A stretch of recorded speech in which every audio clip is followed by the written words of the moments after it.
자, 이제 무너지는 시대가 도래했습니다. 나는 고구려 좋은데 고구려가 이제 무너지는 시대로 오나 봐. 어떡해.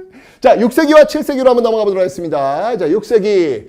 자, 백제로서는요, 지금 웅진으로 지금 급하게 지금 쫓겨왔습니다. 왜? 장수왕의 남하 정책에 의해서 급하게 쫓겨내는 그런 모습을 보고 있습니다. 그때 이 백제를 그래도 질서를 잡았던 왕이 누구냐면 바로 백제 무령왕이라고 있습니다. 이 무령왕은요, 여러분들 공주에 가시면요, 무령왕릉이 있어요. 이 무령왕릉을 보시면 이게 벽돌 무덤으로 되어 있는데 이 벽돌 무덤은요, 우리의 어떤 특징보다는 중국과의 어떤 그 교류를 보여줄 수 있는 그런 모습들이다. 중국이라든지 또 일본이라든지 이런 나라들과 교류하고 있는 모습들을 보여주고 있다. 이게 바로 무령왕릉을 통해서 알 수 있다. 아하, 공주 웅진에 쫓겨갔던 이 백제, 역시 이 문화 강국으로서, 이 고구려 군사 강국이라면 백제는 문화 강국 아니겠습니까? 그 문화 강국으로서 여러 나라들과 교류하는 그런 모습들을 보이고 있었던 시대였구나. 역시 여전히 부자는 여러분 망해도 3년 간다고 하지 않습니까? 그죠? 바로 이 백제가 그런 나라예요. 문화 강국이었던 저력. 아니, 이 삼국에서 가장 먼저 전성기를 이루었던 나라가 바로 백제 아니겠습니까? 그런 백제가 급하게 그냥 망하지는 않거든요. 그래서 웅진 공주에 가가지고 이 무령왕 때 이런 모습들을 보이고 있다. 특히 22담로, 무너진 왕권을 다시 일으켜 세우기 위해서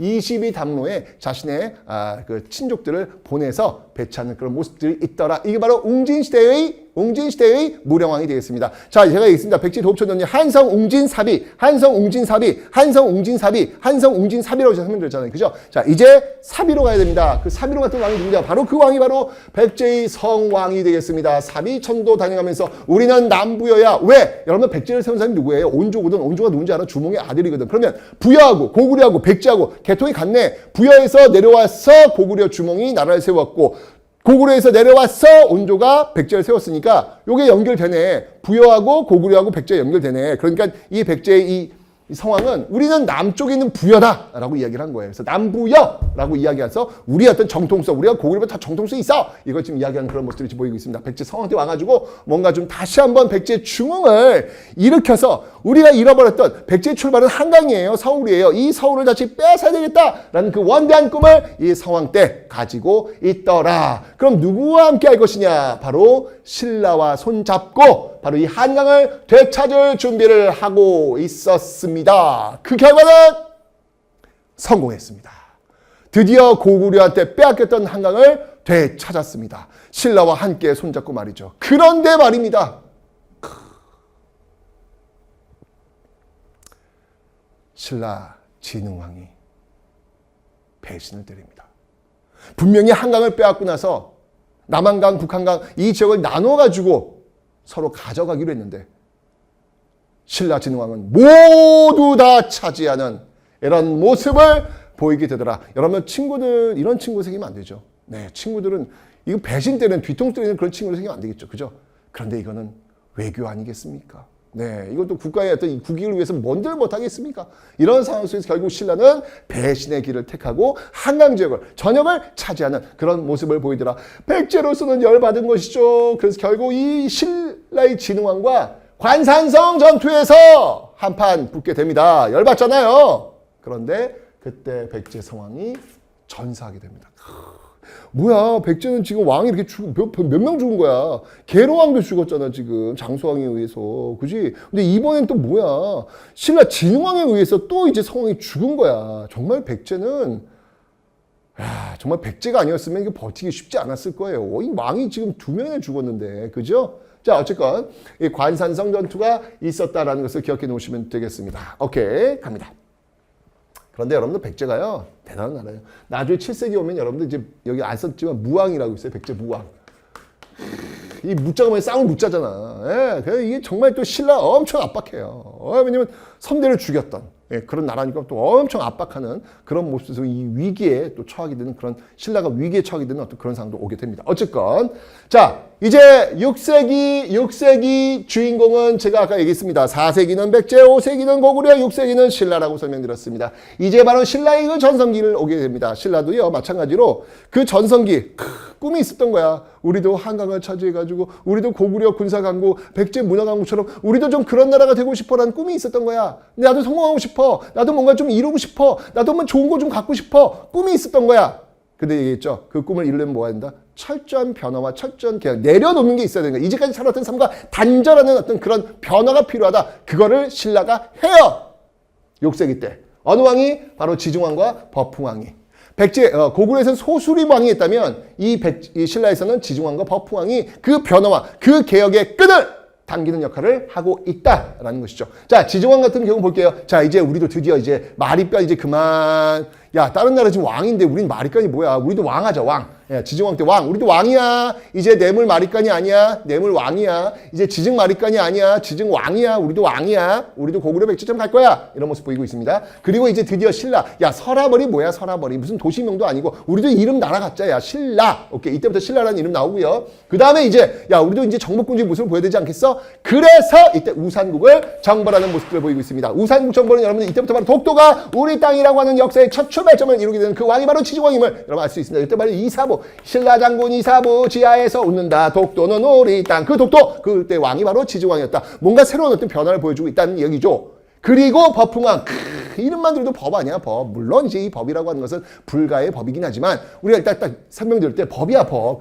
아까 얘기했잖아요. 새로운 시대를 열려면 새로운 법, 새로운 질서, 새로운 시스템이 필요하다. 아까 제가 소수리방도요. 이제까지 고구려는 잊어 라고 하면서 율령을 도입했다고 했지 않습니까? 새로운 고구려의 역사를 여는 거예요. 신라도 똑같습니다. 이제까지 신라는 잊어. 박석김 그런 시대 잊어. 마리까는 시대 이제 잊어. 우리도 이제 새로운 신라를 만들어보자 라고 해서 율령체제를 도입하고 있더라 라고 설명드렸습니다. 율령체제를 도입하고 있더라. 자, 이 관등.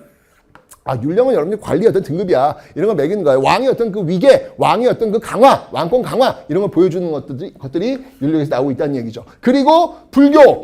똑같네. 이거 뭐야? 율령, 불교, 이거 똑같네. 어디랑 소수리방 때 똑같잖아. 이제까지 고구려는 잊어. 그때 했던 게 바로 율령, 불교, 태학. 그 소수리방 아니었습니까? 신라의 법포가 똑같네. 율령, 불교. 네, 2차돈의 순결 계기로 해가지고 2차돈 너의 목을 벨 터이니 그때 너의 목에서 우유 같은 게 튀어나오고자 하는 연꽃이 맺을 거야. 이제서야 비로소 부처님의 그 기적을 믿을 거야. 이렇게 해가지고 결국 불교를 공인하는 어떤 그런 모습들이 보이고 있더라라는 거. 그리고 버풍왕 때 세력이 약화됐던 바로 이 금관가야를 드디어 정벌하는 모습들도 보이고 있습니다. 여러분 아까 금관가야 기억나시죠? 바로 이 신라에 쳐들었던 외를 격퇴하기 위해서 광개토당 때 군대를 보냈단 말이에요. 그 군대가 금관가야까지 쳐들어가가지고 금관가야 세력이 약화했다 그랬잖아요. 망은 아니었고요. 세력이 약화되어 대가야로 그 세력이 재편되다 했는데 그 금관가야를 이제 신라 버풍왕 때 와서 멸망을 시키고 있다. 라고 하는 것을 기억해 놓으시면 되겠습니다. 오케이. 자, 법방할 때, 진짜 많이 했어.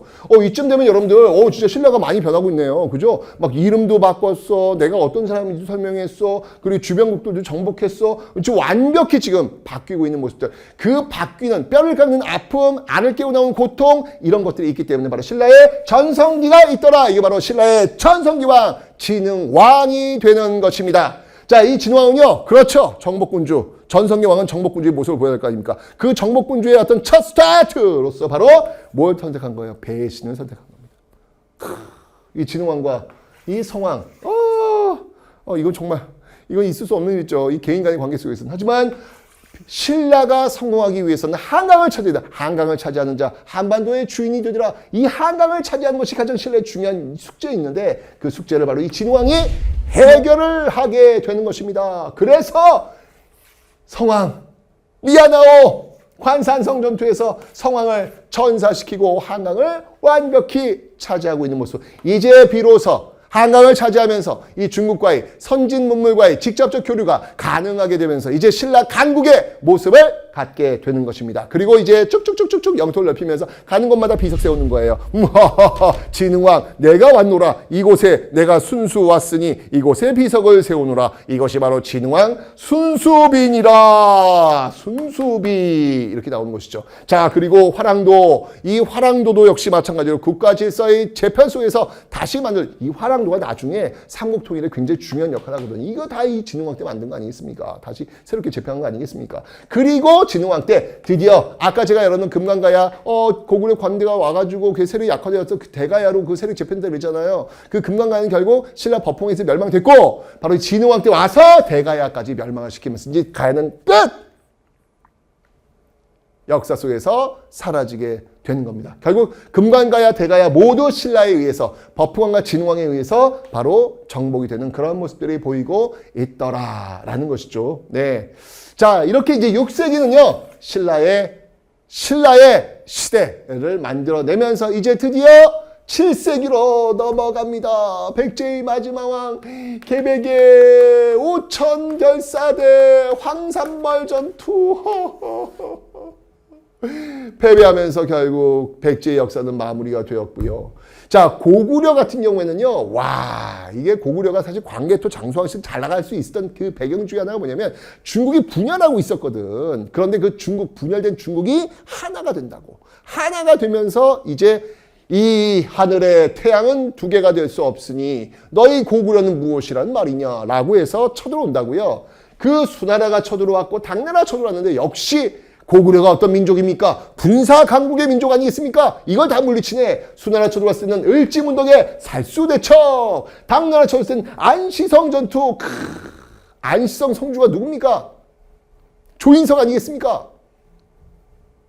감독님 왜 비웃어요? 네. 아, 내가 그 안시성 그 영화를 보면서 야, 이거 역사 왜곡이다. 너무 안시성 성주가 너무 잘생겼다. 이게 이렇게 하면 안 된다. 뭐 잘생겼을 수도 있겠죠. 근데 안시성 성주가 누군지 몰라요, 사실은. 예, 뭐 양만춘이라는 얘기 있는데 양만춘은 나중에 그 중국 그 소설에서도 등장했던 그런 인물이고요. 전혀 양만춘 아닙니다. 거기서 이제 양만춘이 나오죠. 네, 근데 어쨌건 네, 안시성 전투에서 또 당나라를 물리치는 그런 모습들. 중국인들이 제일 존경하는 사람이 바로 당태종이에요. 그 당태종이 직접 쳐들어온 전투가 이 안시성 전투 아니겠습니까? 거기에 그냥 이 당태종을 그냥 납작하게 그냥 다시는 당태종이 유언했잖아요. 고구려를 치지 마라. 고구려는 치면 안 된다. 라는 유언을 남길 정도로 정말 고구려의 정말 본때를 보여주었던 정말 이 고구려 대단한 나라입니다. 그죠? 하지만 중국 당나라도 혼자 고구려를 치는 것이 위험하다는 걸 알았고 신라도 역시 마찬가지로 저 위에 군사강국 고구려가 있다는 게 부담스럽다는 걸 알았고 결국은 그 두 나라 신라와 당나라가 손을 잡고 고구려를 공격해서 나당 연합에 의해서 결국 고구려도 멸망되는 모습들을 보이게 될 겁니다. 아파.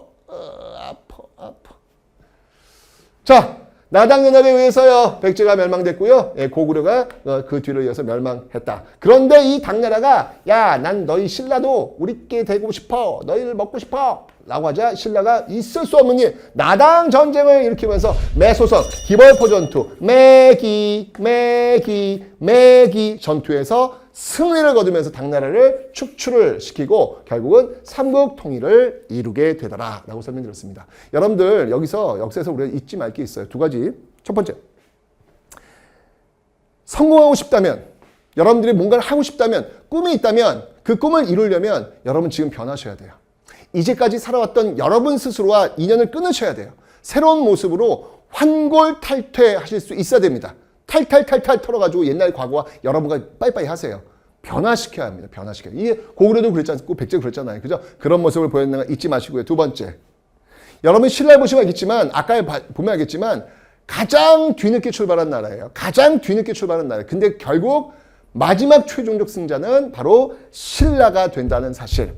정말 존버의 정신을 이 신라가 보여주고 있습니다. 그 군사강국 고구려, 문화강국 백제 그 사이에서 존버하면서 결국은 변화를 이끌어냈고 그 변화의 최종적 승자가 바로 신라였다는 사실. 여러분들 인생은 지금이 끝이 아니야.